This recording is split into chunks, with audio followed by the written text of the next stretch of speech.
పరిశుద్ధ గ్రంథంలో నుంచి, నేను ఇశ్రాయేలు వారికి స్వస్థత కలగజేయదలచగా. దేవుడు కొన్నిసార్లు మనకి స్వస్థత కలగజేయాలనుకున్నప్పుడు మనలోని అనేక విషయాల్ని పరిశీలనగా తీసుకుంటాడు. ఏదైనా ఒక పని చేయాలనుకున్నప్పుడు చాలా విషయాలను మనం ఆలోచిస్తాం. వెంటనే ఇది చేద్దాము అనుకోం కదా. చేస్తే ఎట్లా ఉంటది, చేయడానికి ఉన్న అవసరతలు ఏంటి, ఏ పరిస్థితుల్లో మనం దీన్ని చెయ్యాలి అనేది ఎన్నో ఆలోచిస్తాం. అలాగే దేవుడు కూడా వచ్చినప్పుడు, ఆలోచన చూస్తూ వచ్చినప్పుడు, ఎఫ్రాయిము దోషమును సోమ్రోను చెడుతనమును బయలుపడుచున్నది. స్వస్థపరుద్దామని ఆలోచన చేసినప్పుడల్లా, మరి దేవుని మనసులో స్వస్థత కలగచేయాలనే ఆలోచన కలిగినప్పటికీ ఏమి దేవుడికి కనిపిస్తుందంటే ఎఫ్రాయిము దోషము, షోమ్రోను యొక్క చెడుతనం.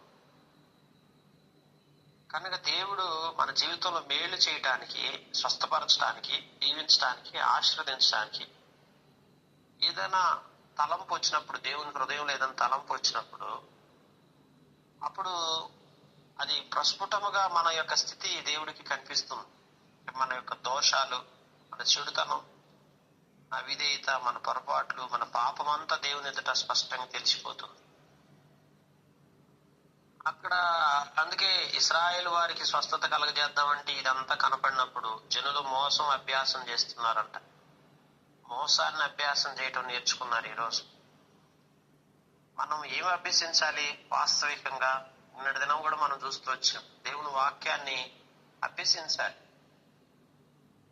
వాక్యమును, దైవ జ్ఞానాన్ని అభ్యసించి నేర్చుకోవాల్సింది పోయి, ఈ దినాల్లో దేవుని ప్రజలు అని చెప్పుకుంటున్న మనం మోసాలను అభ్యాసం చేస్తున్నాం. ఇట్లా మోసం చేయాలి, ఎవరినెలా. మోసపూరితమైన బ్రతుకులోంచే కదా ప్రభు మనల్ని బయటికి తీసుకొచ్చింది. మరలా మోసం గురించి ఆలోచించడం ఏంటి? మరలా అబద్ధాలు చెప్పటం ఏంటి? మరలా ఇతరుల పట్ల సరిగ్గా నడుచుకోకుండా, ఆత్మీయత లేకుండా ఉండటం ఏంటి అంటే, వాస్తవికంగా మోసపోకుడి అని హెచ్చరిక ఇస్తున్నాడు. దేవుని వాక్యం రాయబడింది, మోసపోకుడి అని రాయబడింది. అయితే దుష్టుని చేతిలో ఆనాడు ఆదామవ్వలు ఎలాగైతే మోసపోతూ వచ్చారో, ఆనాటి నుంచి ఈనాటి వరకు ప్రతి మనుషుడు మోసపోతున్నాడు. అందుకని దేవుని వాక్యంలో మోసపోతూ ఏం చేస్తున్నాం అంటే, ఇతరులను ఎలా మోసం చేయాలో అది అపవాది అభ్యసింపజేస్తున్నది. మనుషులు కాదు, దేవుడు కాదు, దేవుని యొక్క అనుభవం కాదు. దేవుని యొక్క అనుభవం ఎప్పుడు ఎట్లా ఉంటదంటే, దైవత్వాన్ని అభ్యసింపజేస్తాడు. దేవుని జ్ఞానంలో ఎదుగుతూ, ఆత్మీయంగా ఫలించి, దేవునికి విధేయత చూపిస్తూ, అన్ని విషయాల్లో క్రమశిక్షణ నేర్చుకుని, దేవునికి తగినట్లుగా దేవుని యొక్క సారూప్యం మనలోకి ఏర్పడే విధంగా ఆ రీతిగా దేవుడు మనల్ని అభ్యసింపజేస్తుంటే, ఇక్కడ ప్రజలు మోసపోతున్నారు. కొల్లగండ్రై లోపలికి చొరబడుదురు, బందిపోటు దొంగలై బయట దోచుకుందురు. కొల్లగొండ్రగా ఉండి లోపలికి చొరబడి బందిపోటు దొంగలాగా మారిపోయి దేవుని బిడ్డలారా దోచుకునే అనుభవం. కనుక ఈ రీతిగా దోచుకునే వారిగా మన జీవితంలో మనం ఉంటే అది మన యొక్క స్వస్థతకి అడ్డుబండగా ఉండొచ్చు. ఈరోజు దేవుడు నిన్ను ఎన్నోసార్లు స్వస్థపరుద్దామని అనుకున్నప్పటికీ నీలో ఉన్న మోసపూరితమైన మనసు, నీలో ఉన్నటువంటి ఈ కొల్లగాండరు, చొరబడే స్వభావం, దోచుకునే స్వభావం, బందిపోటు దొంగలు ఏం చేస్తారు? గృహాల్లోకి వచ్చి అంతా దోచుకొని వెళ్ళిపోతారు రాత్రి టైంలో. అట్లా మనం కూడా దొరికినట్టు ఎక్కడ దొరికితే అక్కడ దోచుకుందామని చూసే మనసు మనలో, ఇళ్లలో పడి దోచుకోవటం వేరు, మనసులో దోచుకునే స్వభావం ఉండటం వేరు. బందిపోటు దొంగల కంటే ఇదే భయంకరమైంది. బందిపోటు దొంగలు వస్తే మహా అయితే ఒక రాత్రి వచ్చి దొంగతనం చేసి వాళ్ళకి దొరికింది మాత్రం తీసుకెళ్తారు. అట్లా కాదు, మనసులో దోచుకునే స్వభావం ఉందనుకోండి, ఇతరుల నుంచి ఏదో ఒకటి దోచుకునే మనసు కలిగి ఉండి వారి నుంచి ఏదో ఒకటి దోచుకోవాలని తలంపుతూ ఉంటాం. అందుకని పొరుగు వారిని ఏది ఆశించకూడదు రాయబడింది. ఇది కాని దాన్ని నువ్వు ఆశించకూడదు. నీ పొరుగు పొరుగు అని దాన్ని దేన్ని కూడా నేను ఆశించే మనసు మనం కలిగి ఉండకూడదు దేవుని బిడ్డలారా. కనుక తమ క్రియల చేత వారు చిక్కబడి ఉన్నను, అవి నా సముఖముననే జరిగినను, మన చెడుతనం ఆయన జ్ఞాపకం చేసుకుని తమలో తాము అనుకుంటున్నారు. ఈరోజు మనకున్న బుద్ధిహీనత ఏంటంటే క్రియల చేత చిక్కబడి ఉంటాం. అది కూడా ఎక్కడ ఆయన సముఖముననే ఆ క్రియలు బయలుపరచబడతా ఉంటాయి. దేవుడు చూస్తానే ఉంటాడు. కానీ ఏమనుకుంటాం, దేవుడికి అన్ని తెలుసు, కానీ ఏమనుకుంటాం తెలుసా, ఈ వాస్తవికంగా దేవుడు మన చెడుతనాన్ని అసలు జ్ఞాపకం చేసుకోడు అనుకుంటా ఉంటాం. దేవుడు జ్ఞాపకం చేసుకోకుండా ఉంటాడు ఏదైనా? మనలో ఒక చెడుతనం ఉంది, అది అలానే ఉంచుకొని కొనసాగుతా ఉన్నాము. దాన్ని విడిచిపెట్టట్లేదు. విడిచిపెడదాం అనుకుంటున్నాం, మార్చుకుందాం అనుకుంటున్నాం, సరి చేసుకుందాం అనుకుంటున్నాం, మన వల్ల కావట్లేదు, అలానే కంటిన్యూ అవుతున్నాం. దేవుని బిడ్డలారా, దాన్ని దేవుడు జ్ఞాపకం చేసుకోడా? జ్ఞాపకం చేసుకోకుండా అలానే కొన్నిసార్లు మన లోపల జరుగుతున్న చెడుతనం ఏంటో కూడా మనకు అర్థం కాని స్థితిలో ఉండిపోతాం. తెలిసి కూడా ఇది చెడుతనం, వాక్యానుసారంగా ఇది ఇలా ఉండకూడదు అని తెలిసి కూడా నువ్వు చేస్తున్నావు అనుకోండి, అదే చెడుతనం.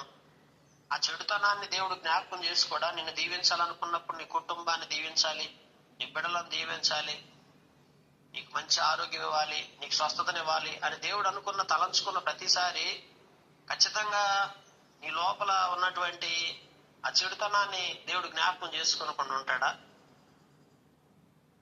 ఈమె చెడుతనం చేస్తే చేసిందిలే, ఈయన చెడుతనం చేస్తే చేశాడులే, ఆ చెడుతనం జోలి మనకి ఎందుకులే, ఇప్పుడు చేయాల్సిన మేలు చేద్దాంలే అనుకుంటారా ఎవరైనా? ఆలోచించండి. ఉదయకాల సంబంధం ఈరోజు మనలో ఉన్న చెడుతనాన్ని విడిచిపెట్టకుండా మనకు స్వస్థత కావాలంటే ఎట్లా వస్తుంది? దేవుని ఏమడుగుతున్నాం? నన్ను స్వస్థపరచయ్యా, నాకు మంచి ఆరోగ్యం ఇవ్వయ్యా అంటాము. మళ్ళీ పోయి చెడుతనం, చేయాల్సిన చెడుతనం అంతా చేస్తానే ఉంటాం. ఈరోజు నువ్వు చెడుతనం విడిచిపెట్టనంత వరకు, దేవుడు దాన్ని జ్ఞాపకం చేసుకున్నంత కాలం మనం ఎంత మాత్రం ఆశీర్వాదకరంగా చేయబడలేము. దేవుని బిడ్డలారా, ఉదయకాల సంబంధం ఇంకా మనలో ఏదైనా చెడుతనం దాచిపెట్టుకొని రహస్యంగా ఏదైనా దేవుని దృష్టికి అవిధేయంగా నడుస్తున్నది ఏదైనా చెడుతనం ఉంటే దేవుని సన్నిధిలో విడిచిపెట్టేసేద్దాం. దేవుడు జ్ఞాపకం చేసుకుంటాడని గుర్తుపెట్టుకుందాం. జ్ఞాపకం చేసుకున్నాడని తలంచే మనుషులుగా ఉండొద్దు. ఇశ్రాయేలు యొక్క స్థితి ఎట్లుందంటే, దేవుడు చెడుతనాన్ని జ్ఞాపకం చేసుకున్నాడు అని తనకు చేయి చెడుతనమును చూసి రాజు సంతోషించును, వారు కలలాడుట అధిపతులు విని సంతోషింతురు. భూలోకపు రాజులేముంది, చెడుతనం చేస్తుంటే చూసి సంతోషిస్తూ ఉంటారు. కలలాడుతుంటే అధిపతులకు చూసి ఇంకా సంతోషం ఉంటది. ఎందుకంటే లోకాధికారి అపవాదే కదా. అపవాది యొక్క పని ఏంది? మన అబద్ధాలు ఆడుతుంటే చూసి సంతోషిస్తూ ఉంటది, మనం మోసాలు చేస్తుంటే చూసి సంతోషిస్తూ ఉంటది. మనము ఆత్మీయంగా మరి దేవుని దృష్టికి విరోధముగా చెడుతనం చేస్తా ఉన్నప్పుడు అపవాదికి ఇంకెంత సంతోషం, లోకాధికారికి, లోకపు రాజులకు ఎంత ఆనందం. ఇంకా చేయాలి చెడుతనం అనుకుంటారు వాళ్ళు. ఎంచుకొని ప్రభు కొరకు మహిమకరంగా నువ్వు జీవించినప్పుడు నిన్ను బట్టి దేవుడికి సంతోషం. ఆ సంతోషం దానికి బదులుగా ఇంకా చెడుతనానికి, పాపానికి చోటిస్తా, అవిధేయతకు చోటిస్తా, దేవుని యొక్క భయభక్తులు విడిచిపెట్టేసి ఆత్మీయత నేర్చుకోకుండా ఇంకా మనం లోకానుసారంగా బ్రతుకుతా ఉంటే దానివల్ల ఎవరికి సంతోషం? దుష్టుడికి సంతోషం, అపవాదికి సంతోషం. కానీ ఇక్కడ భూలోకపు రాజులు సంతోషపడుతున్నారంటే ఎందుకు సంతోషపడరు?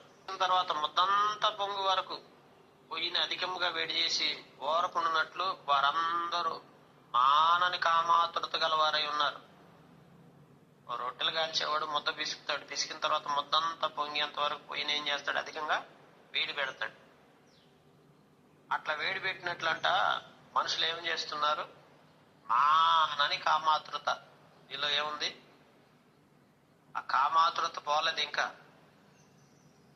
మానకుండా ఉన్న కామాతురత. మానుకుందాం అనుకుంటావు, మానుకునే కామాతురత కాదు అది, మానని కామాతురత.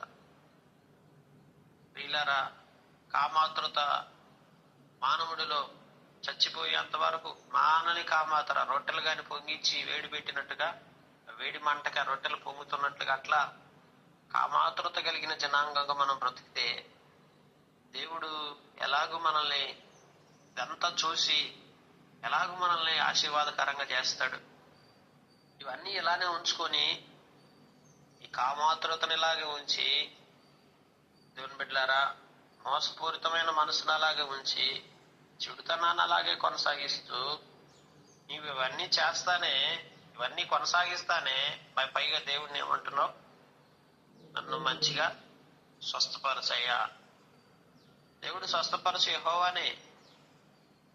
ఆయన స్వస్థపరచని యెహోవా కాదు, స్వస్థపరిచే యెహోవానే.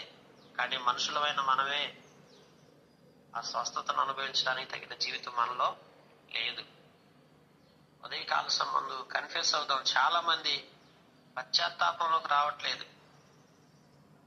దేవుడు ఎన్నో రోగాలని, ఎన్నో శారీరక అస్వస్థతలను నీలోకి ఇప్పటికే ప్రవేశపెట్టాడు. నీ దేహం అంతా కూడా ఎందుకు స్వస్థత లేకుండా నడినెత్తి నుంచి అరికాలు మొదలుకొని కొంచెమైనా నీలో స్వస్థత లేదు.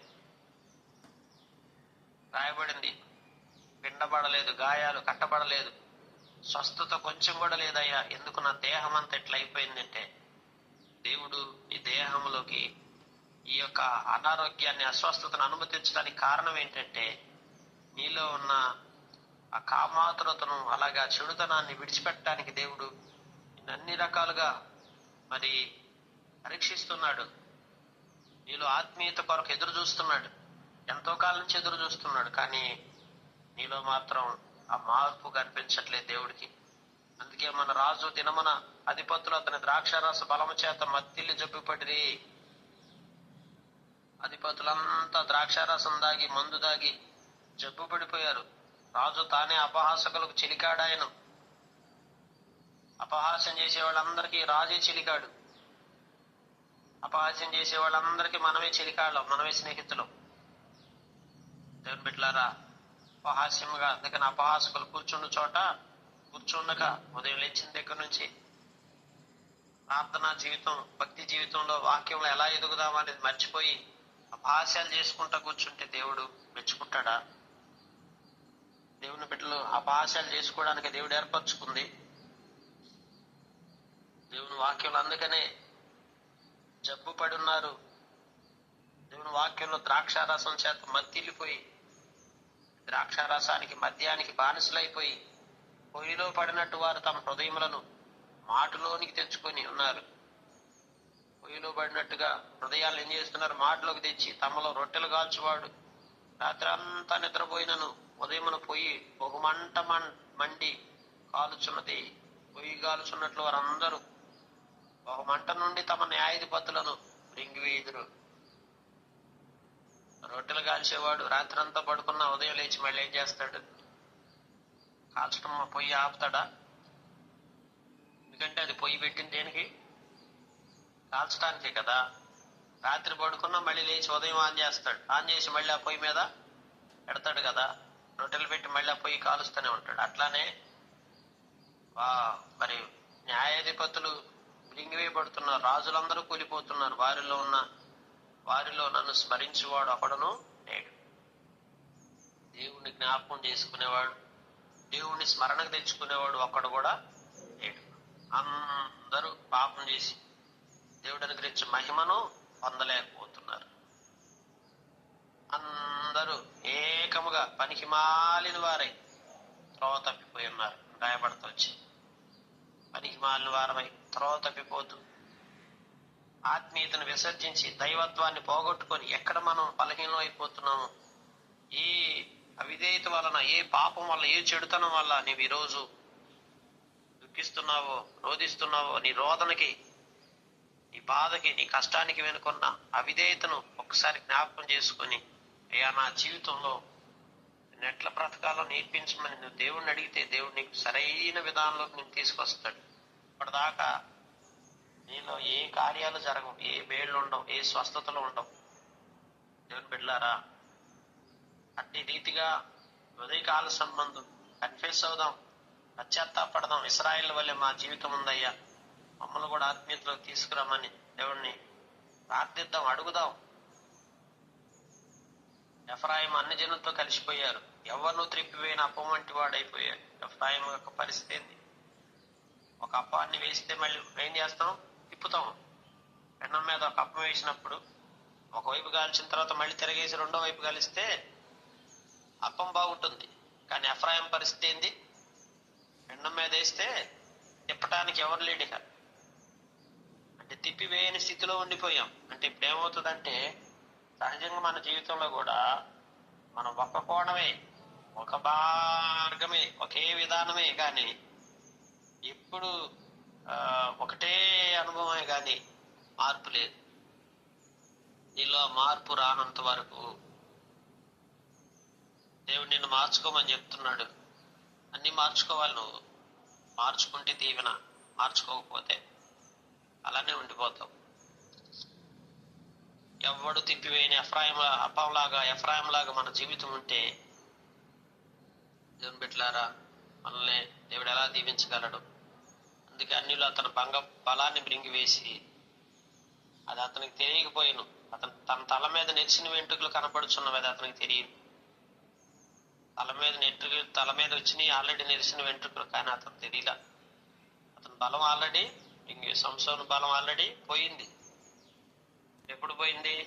ఏ రోజైతే తన యొక్క అపవాదికి చోటిచ్చాడో, ఎప్పుడైతే ఢిల్లీలాకి తన రహస్యం అంతా చెప్పేశాడో, ఆ రోజే సంసోను బలం అంతా పోయింది. ఎప్పుడైతే నువ్వు పాపానికి, చెడుతనానికి చోటిచ్చి, ఎప్పుడైతే సాంగత్యాలకి, చెడుతనానికి నువ్వు అవకాశం ఇచ్చావో, అప్పుడే నీ బలం అంతా నువ్వు పోగొట్టుకున్నావు. కనుక ఉదయకాల సంబంధం ప్రభు సన్నిధిలో, ప్రభు బిడ్డలంగా మనల్ని మనం సరిదిద్దుకొని, దేవునికి తగినట్లుగా, అయ్యా నా జీవితాన్ని నిలబెట్టవా అని నువ్వు దేవుణ్ణి అడిగితే, దేవుణ్ణి జీవితంలో స్వస్థత కార్యాన్ని జరిగిస్తాడు. ఉదయకాల సంబంధం ఎవరైనా ఇంకా మాకు స్వస్థత లేదు, మేము స్వస్థపరచబడట్లేదు, మా ఇంటి ఎల్లపాది రోగాలే, నా శరీరం అంతా రోగాలమయం అని ఎవరైనా అనుకునేటట్లయితే, ఏది మార్చుకోవాలో దేవుణ్ణి అడుగు. నాలో ఇంకేం మార్చుకోవాలయ్యా? నా బ్రతుకులో ఏ దోషం నన్ను అడ్డుకుంటుందయ్యా? ఏదయ్యా, ఏ పాపం, ఏ చెడుతనం నాలో ఉందయ్యా? ఏది నేను మానుకోకుండా ఆ ఎఫ్రాయిం లాగా, ఎవడు తిప్పనటువంటి అపోలాగా నా బ్రతుకుందేమో, నన్ను కరుణించమని నువ్వు దేవుణ్ణి అడిగితే, దేవుడు ఈ కుటుంబాన్ని మంచి ఆరోగ్యకరమైన కుటుంబంగా దేవుడు దీవిస్తాడు. బిడ్డలకు మంచి ఆరోగ్యాలు ఇస్తాడు, నీకు మంచి ఆరోగ్యం ఇస్తాడు, నీ భర్తకు మంచి ఆరోగ్యం ఇస్తాడు, నీ భార్యకు మంచి ఆరోగ్యం ఇస్తాడు. ఆ అనారోగ్య పరిస్థితుల నుంచి బయటపడతాం. మార్చుకోవాల్సింది ఏంటి? దేవుణ్ణి అడగాలి. ఏం సరిదిద్దుకోవాలయ్యా? ఏం మార్చుకోవాలయ్యా? ఏది నా జీవితంలో ఏంటి ఇంకా ఏ విధేయత ఉందా? అది అడగాలి ఫస్ట్. స్వస్థపరచయ్యా, దీవించయ్యా అని అడగటమే తెలుసు మనకు. కానీ మేలు చేయ ఇదే పనిలో ఉంటుంటాం 24 గంటలు. మేలు చేయయ్యా, స్వస్థపరచయ్యా, దీవించయ్య, 24 hours మనం ఆలోచించాల్సింది ఏంటంటే, ఇంకా నేను ఏది సరిదిద్దుకోవాలయ్యా, ఏది మార్చుకోవాలయ్యా, ఏది నా అంతరంగ జీవితంలో ఇంకా నీకు తగినట్లుగా పరిపూర్ణమైన భక్తి జీవితాన్ని నాకు అలవర్చయ్యా, ఎట్లా నడుచుకోవాలో తెలియని దాన్ని అయ్యా నువ్వు దేవుని పాదాలు చెత్తకొచ్చి కన్నీరు గార్చి ఏడ్చి దేవుడిని అడిగితే, దేవుడు తప్పకుండా నిన్ను స్వస్థపరుస్తాడు. చాలా మంది యొక్క భ్రమ ఏందో తెలుసా? భ్రమలోకి వచ్చేసాం. ఏం భ్రమ అంటే, కాలం దేవుడి దగ్గర నువ్వు పశ్చాత్తాపడి హృదయపూర్వకంగా దేవుడిని అడుగు, నా జీవితంలో ఇంకేం మార్చుకోవాలి తెలుసు. మంచి మనసాక్షి గలవారమై ఆయన సన్నిధిలో నువ్వు కనిపెడితే తప్పక దేవుడు నీకు అన్ని బయలుపరుస్తాడు, దర్శనమిస్తాడు, మాట్లాడతాడు, సంధిస్తాడు, నీ అంతరంగంలో మార్పు తీసుకొస్తాడు. అయితే చాలాసార్లు దేవుడు మనతో మాట్లాడినా కానీ మార్చుకొని కొన్ని ఉంటాయి. దేవుడు మనతో మాట్లాడతాడు, కొన్ని మాట్లాడి చెప్తాడు కూడా. చెప్పినప్పుడు కూడా అవన్నీ మార్పులు, ఎన్నోసార్లు నీతో మాట్లాడి సంధించి నీతో మాట్లాడి సరిదిద్దామని ఎన్నో ప్రయత్నాలు చేసినా కానీ నిన్ను తిప్పగలిగేవాడు ఎవరు లేనటువంటి పరిస్థితి, ఒక ఎఫ్రాయిం లాగా నీ బ్రతుకైపోతే ఇంక నిన్ను ఎవరు తిప్పగలుగుతాడు? ఎవడైనా మార్చగలడా మనల్ని? ఎవడైనా మనల్ని తిప్పగలడా? ఏ ప్రవక్త అయినా సరే, ఏ దైవజనుడైనా సరే, ఏ పరిశుద్ధాత్మ దేవుడైనా సరే నిన్ను మార్చగలిగేవాడు ఎవడో లేడు భూమి మీద. మార్చుకోవాల్సింది మనం. ఎవరో వచ్చి మనల్ని మార్చాల్సిన అవసరం లేదు. దేవుని సన్నిధిలో అడిగితే, ప్రార్థిస్తే దేవుడు తప్పక దర్శనమిస్తాడు. ప్రతి సంగతిని గ్రాహ్యంలో తీసుకొస్తాడు. అయ్యా, నా బ్రతుకులో ఇంకేముందయ్యా, నేనేం సరిదిద్దుకోవాలయ్యా అని హృదయపూర్వకం కన్నీరు గార్చి దేవుడిని అడుగు. దేవుడు నిన్ను ఖచ్చితంగా మార్పు తీసుకొచ్చి నీ బ్రతుకులో ఉన్న ఆ సమస్య నుంచి విడుదలిస్తాడు. కష్టాల నుంచి బాస్తాడు. ప్రతి దాన్ని గ్రాహ్యంలో తీసుకొస్తాడు. నీ అంతరంగంలో గొప్ప మార్పు వస్తుంది. ఎక్కడ లేని సమాధానాన్ని అనుభవిస్తావు. ఆ మార్పు నీ జీవిత గమనానికి, అంటే లక్ష్యాలకి, మంచి లక్ష్యాలకి, మంచి కార్యాల కొరకు నిన్ను తీసుకెళ్లి నిన్ను ఉన్నత స్థితిలో నిలబెట్టడానికి మూలాధారం అవుతుంది. కనుక దాని కొరకు ఈ ఉదయకాల సంబంధం ప్రార్థించుకున్నట్టు రీతిగా మనం దీవెనలు అనుభవించలాగా, స్వస్థతను అనుభవించలాగా, మేళ్లను అనుభవించలాగా దేవుడి మాటలు దీవించునుగాక. ప్రార్థన